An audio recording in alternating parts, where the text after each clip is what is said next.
नमस्कार। India speaks daily में आपका स्वागत है। इंडिया स्पीक्स डेली अर्थात no left no right, only Sanatan voice, और मैं हूं आपके साथ संदीप देव। मुझे प्रसन्नता है कि जब हम लोगों ने एकम सनातन भारत दल लॉन्च किया था अंकुर शर्मा जी के नेतृत्व में, तो समाज के समक्ष हमने सप्त संकल्प रखे थे, अपने 7 संकल्प, जिसके आधार पर ये पार्टी चलेगी और उन संकल्पों को पूरा करना ही इस पार्टी का मूल उद्देश्य होगा।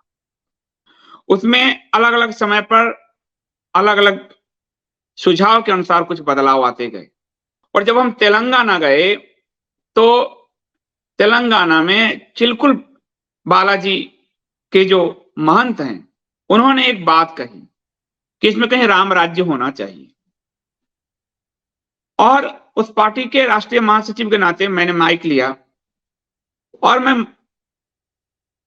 सिर्फ राम राज्य नहीं, मैंने वहां एक घोषणा कर दी, मेरे मन में आ गया और मैंने घोषणा कर दी कि राम राज्य तो हम इसमें शामिल करेंगे, लेकिन संविधान की प्रस्तावना, प्रेम्बल में जो प्रस्तावना है, उसमें जो असंवैधानिक रूप से, अवैध रूप से 2 शब्द जोड़े गए हैं और जिसने भारत को बर्बाद किया है, हम उसे हटाने का संकल्प लेते हैं। ये बात हमने उस समय कही और पूरा हॉल तालियों से गूंज गया। पता नहीं कैसे आया मेरे मन में, और वो शब्द था समाजवाद और सेकुलरिज्म। और मुझे प्रसन्नता है कि कल डॉक्टर सुब्रमण्यम स्वामी इन दोनों शब्दों को हटाने को लेकर सुप्रीम कोर्ट पहुंच गए और सुप्रीम कोर्ट में इस पर अब कार्रवाई शुरू हुई। तो मेरा कहने का तात्पर्य है कि जो हिंदू मन है ना, जो सनातन धर्म को लेकर सोचता है, काम करता है, वो सब एक दिशा में सोचता है। जैसे मुस्लिम एक दिशा में सोचते हैं, अपने पैगंबर, अपने कुरान, अपने अल्लाह, हदीस आदि को लेकर। यदि हिंदू है तो वो एक दिशा में सोचेगा, और यदि हिंदू नहीं है, चुनावी हिंदू है, सरकारी हिंदू है, तो वो जैसे जैसे पार्टी बदलेगी वैसे वैसे उसके विचार बदलेंगे। तो आज आपको बताऊंगा, सबूतों के साथ दिखाऊंगा कि हम लोग और हमारे सब संकल्प कितने महत्वपूर्ण हैं कि बड़े लेवल पे लोग इस पर सोच पा रहे हैं। सब संकल्प में एक और हमने कल एक छोटा सा बदलाव किया है। जो हमारे शंकराचार्य, सारे शंकराचार्य गौ माता राष्ट्र माता का अभियान चला रहे हैं। हम लोगों ने गो हत्या पर पूर्ण प्रतिबंध बताया था, लेकिन शंकराचार्यों के आदेश, उनके आदेश आए, उसमें भी हमारी टीम ने संशोधन किया, वो भी आपको बताऊंगा। और शंकराचार्य जी ने गाय को रामा शब्द दिया है, क्यों दिया है ये भी आपको बताऊंगा, उसको भी हमने जोड़ा है। तो हम गुरुओं के आदेश से, चिलकुल बालाजी के महंत, उनके आदेश से राम राज्य हम लेके आए, शंकराचार्य जी के आदेश से हमने गौ माता राष्ट्र माता लाया। यानी ये पूरी पार्टी धर्मनिष्ठ सनातनियों की पार्टी है, ये प्रूफ हो रहा है। तो आज आपको, और अच्छी बात है कि सुब्रमण्यम स्वामी एकम के एक मुद्दे को लेकर सुप्रीम कोर्ट में गए हैं। ये नहीं कह रहा हूं कि हमारा पढ़ के गए ना, हिंदू एक जैसा सोचता है, जो भी हिंदू के लिए काम करना चाहता है। तो आप मेरे साथ बने रहिए, वीडियो को लाइक कीजिए। लाइक करने से क्या होता है, यूट्यूब अभी मेल भेज रहा है, वो सजेस्ट करता है लोगों को कि आप इस वीडियो को देखिए।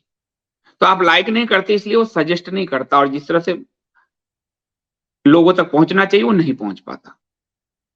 उसके बाद आप इसको सब्सक्राइब करिए, कराइए, बेल आइकन ऑल का दबाइए, ताकि आपको सारे नोटिफिकेशन मिले। इसके अलावा इसको शेयर कीजिए। जब तक मैं लौटता हूं, कमेंट कीजिए। आपके कमेंट से हमें दिशा दशा मिलती है, हौसला मिलता है।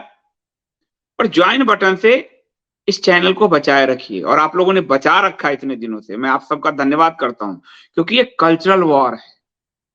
और मेरे लिए तो लेफ्टिस्टों ने लिखा है अपनी किताब में कि ये कल्चरल लड़ाई लड़ रहे हैं। तो कल्चरल वॉर है, और इस कल्चरल वॉर में उसके संसाधन पुष्ट भी होने चाहिए और सुरक्षित भी होने चाहिए। तो ये चैनल आपके लिए संसाधन है जिसको पुष्ट करना और सुरक्षित करना भी आपका काम है। और कंटेंट का एक छोटा सा मूल्य 100 रुपीज पर मंथ का, कई लोग अपने मन से अब 200 रुपये प्रति महीने भी डालने लगे, तो उनका बहुत धन्यवाद। लेकिन कंटेंट यदि आप सक्षम हैं और इंडिया स्पीक्स डेली की सत्यम ब्रियात पत्रकारिता आपको पसंद है, तो आप कंटेंट का छोटा सा ये मूल्य जरूर चुकाइए ताकि सिस्टम चलता रहे।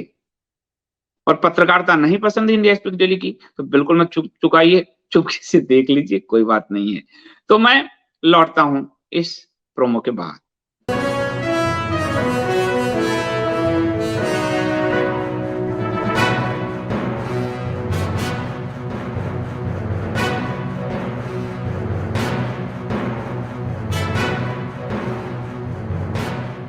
कल सुब्रमण्यम स्वामी का एक ट्वीट आया, मैं कहूंगा हमारे वीडियो एडिटर मिंटू से कि वो ट्वीट दिखाएं, और उस ट्वीट में सुब्रमण्यम स्वामी ने जो लिखा है उस चीज को आप समझिए। टुडे फर्स्ट लेवल प्रोग्रेस, आज ये 9 तारीख का है, पहले स्तर पे हमें सफलता मिली सुप्रीम कोर्ट में। Case seeking the delete from the constitution the word socialism from the preamble and also secularism, कि हम संविधान की प्रस्तावना से सोशलिज्म यानी समाजवाद और सेकुलरिज्म यानी पश्चिम का सेकुलरिज्म का मतलब था चर्च राज्य के क्रियाकलाप में हस्तक्षेप नहीं करेगा। सेकुलरिज्म का यही मतलब है। इसको आप पंथ निरपेक्षता कह सकते हैं, धर्म निरपेक्षता नहीं कह सकते, क्योंकि धर्म से तो पूरा जीवन ही चलता है। अप्रैल 29 को इसकी अगली तिथि मिली। हमने उस पर सुब्रमण्यम स्वामी जी को एक ट्वीट मेरा है, आप देखिए, हमने उनको धन्यवाद दिया। और फिर हमारे पार्टी के एक और महासचिव हैं कमल रावत जी, उन्होंने धन्यवाद दिया।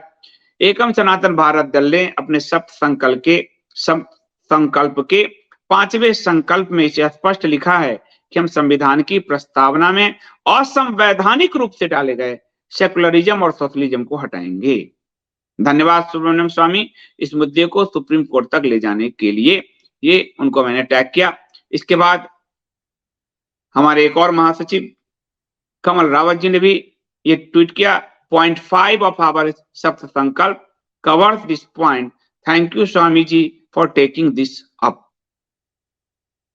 अब सप्त संकल्प में वो 5वां पॉइंट क्या है, मैं कहूंगा मिंटू दिखाएगा कि सप्त संकल्प में वो 5वां पॉइंट हमने क्या लिखा है।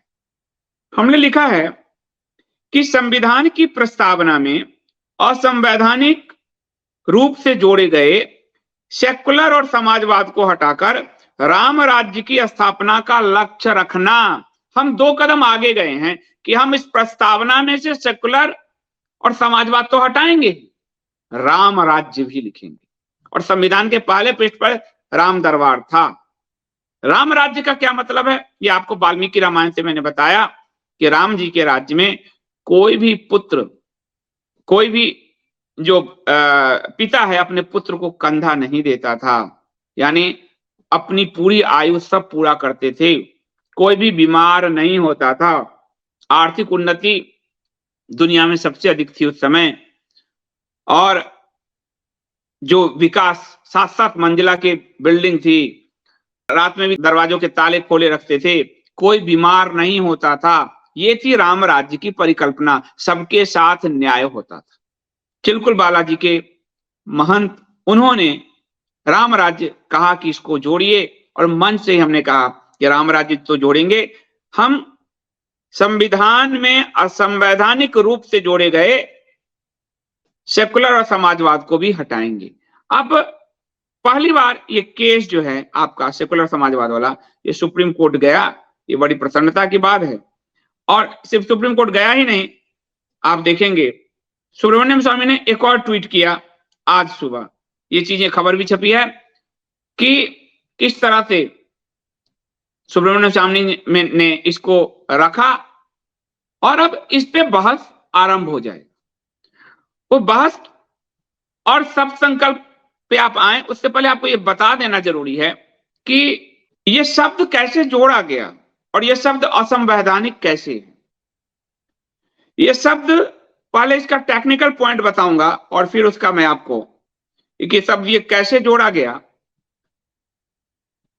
इंदिरा गांधी ने देश पर आपातकाल लगाया और आप सब जानते हैं उससे पहले जो हमारा संविधान था, संविधान का जो प्रस्तावना है, ये प्रस्तावना है, वो एक दर्शन था, उस दर्शन पर टिका था और उसमें पूरे संविधान के अंतर्निहित उद्देश्य को संकल्प के रूप में संक्षेप रूप में प्रस्तुत किया गया था।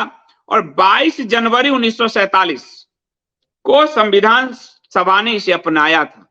तो संविधान सभा एक से एक विद्वान लोग थे, राजेंद्र प्रसाद थे, सरदार पटेल थे, भीमराव अंबेडकर थे।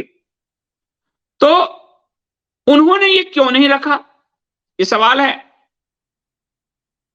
लेकिन 1976 में जब देश पर इंदिरा गांधी ने आपातकाल लगाया तो संविधान में 42वां संशोधन किया, 42वां संशोधन किया और उसमें उन्होंने सेकुलरिज्म और समाजवाद को जोड़ दिया।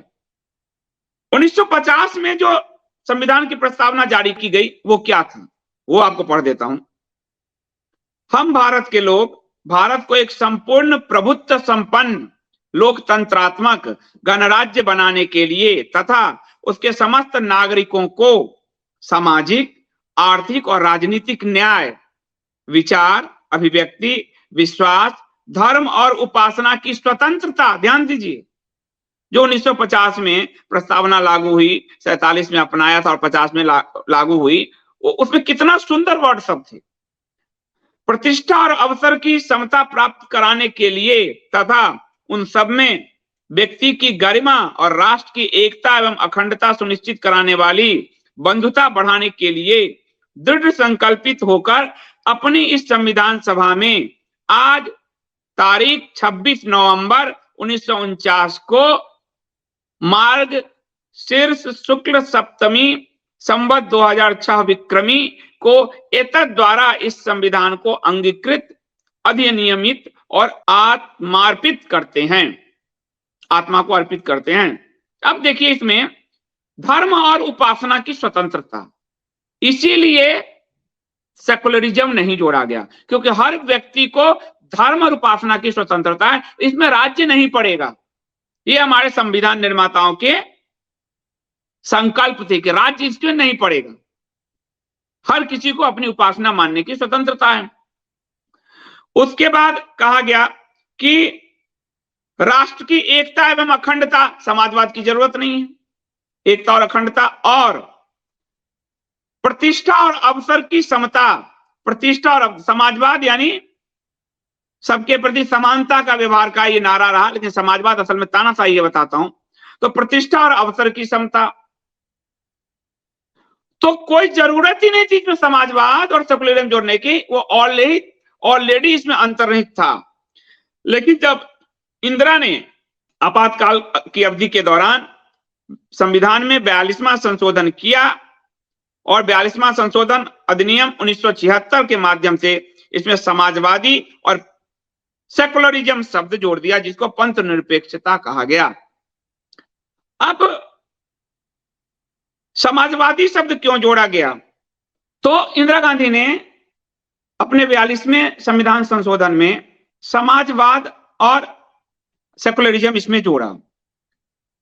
असंवैधानिक हमने उसको क्यों कहा, पहली बात, उस समय सारा विपक्ष जेल में था, यानी जब संविधान में बहस करके इसको जोड़ा जाना चाहिए था, नहीं जोड़ा गया, विपक्ष जेल में था, तानाशाही प्रवृत्ति से समाजवाद को जोड़ा गया। समाजवाद को जोड़ने के प्रति इंदिरा गांधी का एक और मोह था। समाजवाद तानाशाही देता है और रशिया, उस समय इंदिरा गांधी पूरे रशिया के इन्फ्लुएंस में थी और वहां की जो सरकार थी वो कम्युनिस्ट सरकार, कम्युनिस्टों ने तानाशाही के लिए समाजवाद जैसा जो लुभावना शब्द चुना। मेरी पुस्तक कहानी कम्युनिस्टों की अगर आपने पढ़ी होगी तो उसमें एक शब्दावली मैंने दी, उस शब्दावली में मैंने समाजवाद की व्याख्या जो आपको दी है वो बताता हूं।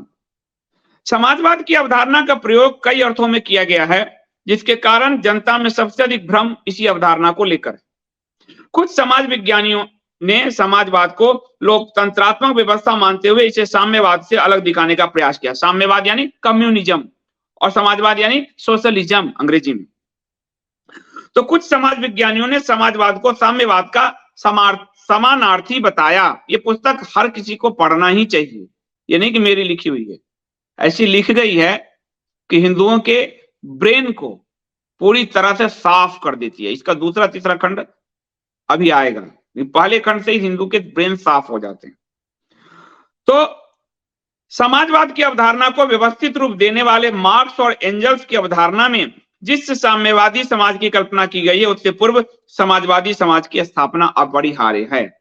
यानी जिस वर्गहीन समाज की स्थापना का लक्ष्य किया गया उसके लिए समाजवाद की स्थापना अनिवार्य है। सामाजिक परिवर्तन, वर्ग संघर्ष और सर्वहारा की क्रांति के बाद साम्यवाद यानी कम्युनिज्म और से पूर्व मार्क्स व एंजल के हिसाब से समाजवाद सोशलिज्म की स्थापना होनी चाहिए और यह सर्वहारा के अधिनायकवाद की वकालत करता है, यानी गरीबों के नाम पर तानाशाही की वकालत करता है।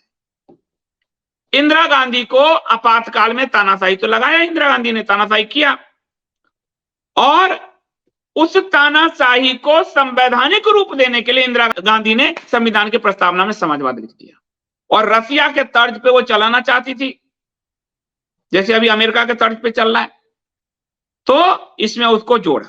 अब दूसरा शब्द है सेकुलरिज्म। सेकुलरिज्म क्या है? अमेरिका में जब अमेरिका को मिली स्वतंत्रता तो अमेरिका के संविधान से ये लिया गया। अमेरिका ने साफ कहा कि सेकुलरिज्म का अर्थ क्या है? राज्य और चर्च की अलग भूमिका रहेगी, राज्य और चर्च की अलग भूमिका रहेगी, चर्च राज्य के मामले में हस्तक्षेप नहीं करेगा, यही सेकुलरिज्म है। भारत में ऐसी कोई अवधारणा नहीं थी और इंदिरा गांधी ने इसको जोड़ा ताकि उस समय जो नसबंदी के प्रोग्राम चल रहे थे संजय गांधी के कारण, और सबसे हिंदू भी बहुत प्रताड़ित हो रहे थे, लेकिन सबसे ज्यादा तुर्कमान गेट की घटना और नसबंदी के कारण मुस्लिम समाज बहुत विचलित था। पंथ सेकुलरिज्म जोड़कर इंदिरा गांधी ने यह दर्शाने का प्रयास किया कि मुस्लिम समाज आदि के कि हम सबके प्रति समान रखते हैं और इस राज्य पंथ निरपेक्ष है, किसी पंथ के प्रति उसका लगाव नहीं है। मुस्लिम वोट का प्रयास किया लेने का। अब यह जो सेकुलरिज्म है ये इंदिरा गांधी ने तो डाला, लेकिन जवाहर और गांधी के कारण यह सेकुलरिज्म, धतूरा रूपी सेकुलरिज्म भारत के पूरे सिस्टम में घुसा हुआ है।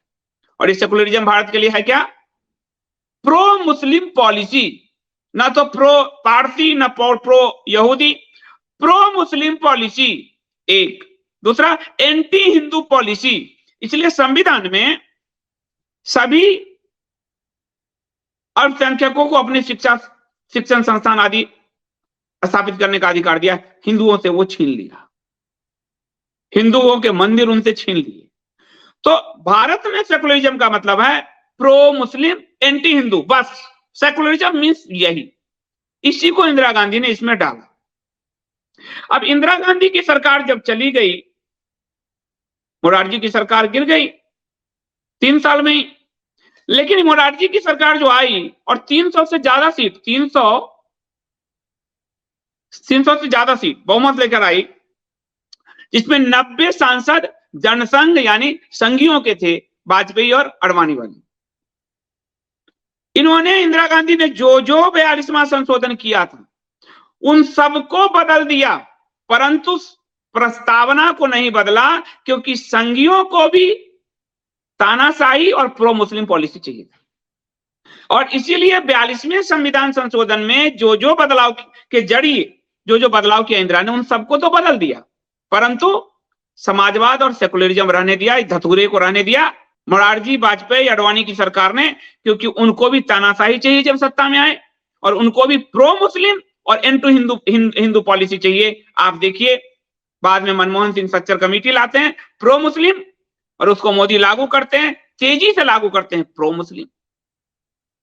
आप देख लीजिए, एंटी हिंदू, मंदिर पे कब्जा कांग्रेस के समय से चलता है, एंटी हिंदू मोदी सरकार आती है, वो उत्तराखंड के सारे मंदिर हड़प लेती है, हिंदुओं के मंदिर तोड़वा देती है। तो ये सबको चाहिए, जिसकी इंदिरा गांधी ने शुरुआत की, और इसीलिए ये संविधान में रह गया, और रह गया जिसके कारण यह एंटी हिंदू समाज को बल देता है, सनातन समाज के विरोध में ये खड़ा है, और इसीलिए मूल संविधान के प्रस्तावना में ये नहीं था, जिसके कारण इसको हटाया ही जाना चाहिए। ये सप्त संकल्प के जरिए एकम सनातन भारत दल ने इसको साफ साफ मंच से तेलंगाना में स्पष्ट किया था, और सप्त संकल्प में जोड़ा कि साफ साफ हम जो है संविधान में असंवैधानिक रूप से, ये शब्द तो स्वामी ने भी नहीं कहा, लेकिन हमने कहा असंवैधानिक, क्योंकि विपक्ष उस समय जेल में था, सेकुलर और समाजवाद को हटाकर राम राज्य की स्थापना का लक्ष्य रखेंगे। प्रसन्नता है कि सुब्रमण्यम स्वामी इस मामले को सुप्रीम कोर्ट कर ले गए। हिंदुओं को यह सोचना चाहिए कि हिंदू मन, बिल्कुल हिंदू मन, सनातन मन से एकम सनातन भारत दल को खड़ा किया गया है, और इसलिए ये उन मुद्दों को रखा गया है जो वर्षों से, दशकों से हिंदुओं के मन में कुलबुला तो रहे थे, पर उसको कोई कागज पर रूप नहीं दे रहा था। हमने कागज पर रूप दिया, और जब कभी भविष्य में हमें सत्ता मिली तो हम इसको जमीन पर भी मूर्त रूप देंगे। ये हमारा संकल्प है, संकल्प है, संकल्प है। अब आपको इसमें कल एक और चीज हमने जोड़ा, उसमें आप हमारे शंकराचार्य जी, पुरी के शंकराचार्य जी, निश्चलानंद सरस्वती जी महाराज, ज्योतिष पीठ के शंकराचार्य जी, अभी मुक्तेश्वरानंद सरस्वती जी महाराज, ये एक बड़ा अभियान चला रहे हैं, गौ माता को राष्ट्र माता घोषित करो। और इसलिए इन्होंने रामा गाय की अवधारणा दी। रामा मतलब मतलब राष्ट्र, मौ मतलब माता, रामा गाय, रामा गोवंश की अवधारणा दी है। और गो संसद का आयोजन प्रयाग के मेले में हुआ, गो संसद का आयोजन, और शंकराचार्यों ने संकल्प लिया कि जो भी गाय को राष्ट्र माता घोषित करेगा, हमारा समर्थन उसे ही होगा।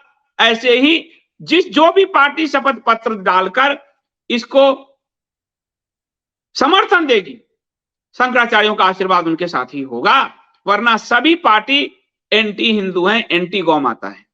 शंकराचार्य जी ने इसमें एक और बात कही कि हम देसी गोवंश को बचाने पर पूरा जोर होगा, देसी गोवंश, क्योंकि अमेरिकी आदि जो जर्सी गाय है उसके दूध से और बीमारियां फैल रही, उल्टा देसी गोवंश को बचाने पर जोर होगा।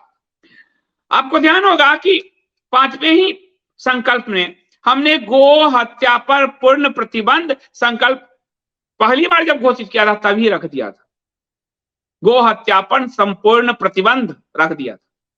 परंतु शंकराचार्यों के आह्वान पर, तो जब हम काशी भी गए थे उससे पहले हमारे पार्टी के उपाध्यक्ष पुष्कर द्विवेदी जी गए थे, उनको भी शंकराचार्य जी ने कहा था कि आप गाय माता को राष्ट्रमाता घोषित करिए। तो हमने भी शपथ पत्र पार्टी के अध्यक्ष अंकुर शर्मा जी ने कोर्ट के स्टाम्प पेपर पर लिखकर शंकराचार्य जी को भेजा है, आपको 1-2 दिन में पता चल जाएगा, भेज रखा है। साथ ही कल की घोषणा के बाद हमने इसमें थोड़ा परिवर्तन किया और 5वें पॉइंट में लिखा, भारतीय गोवंश की हत्या पर संपूर्ण प्रतिबंध लगाएंगे। गोवंश, ये पुरी के शंकराचार्य जी ने कहा, यानी नंदी भी नहीं काटे जाने चाहिए। और गोवंश इसलिए क्योंकि मोदी सरकार ने धोखा दिया भारत के साथ, भारत की हिंदू जनता के साथ।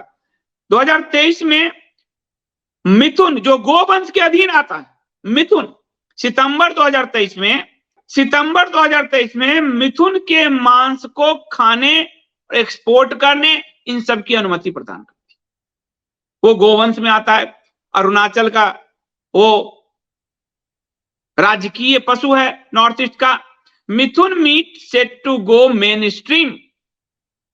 गोवंश के विनाश के लिए कानून भारत में कोई सरकार लेकर आई तो मोदी सरकार लेकर आई। अब इसमें सिर्फ हम गाय की हत्या पर प्रतिबंध लिखेंगे तो ये मिथुन को मांस को बेचते रहेंगे। इसलिए हम इसमें जोड़े भारतीय गोवंश की हत्या पर संपूर्ण प्रतिबंध, और साथ ही लगाकर शंकराचार्यों के निर्देशानुसार आज के दौर में जब अब्बासी सरकारी मस्तिष्कवादी हिंदू शंकराचार्यों को गाली दे रहे हैं, हमने अपने संकल्प में नथी कर दिया कि हम शंकराचार्य जी के दिखाए मार्ग पर चलेंगे। हमें पॉलिटिकल करेक्ट होने की जरूरत नहीं है, एक सीट आएगा, एक वोट आएगा, ये हम अंदर से साफ होने चाहिए, हमें पॉलिटिकल करेक्ट नहीं होना है। तो और ये शंकराचार्य, जिन शंकराचार्य के कारण राम मंदिर हमें मिला, जो इलाहाबाद हाई कोर्ट और सुप्रीम कोर्ट में ये दर्ज है कि शंकराचार्य के कारण हमें राम मंदिर मिला। शंकराचार्य के वकील 90 दिन इलाहाबाद हाई कोर्ट में बहस हुई, 50 दिन मुस्लिम पक्ष किया, 40 दिन हिंदू पक्ष किया, पर 40 में 24 दिन शंकराचार्य जी के वकील प्रभुनाथ मिश्र ने, पीएन मिश्रा जी ने बहस किया। वैसे ही सुप्रीम कोर्ट में 6 दिन तक लगातार उनकी बहस।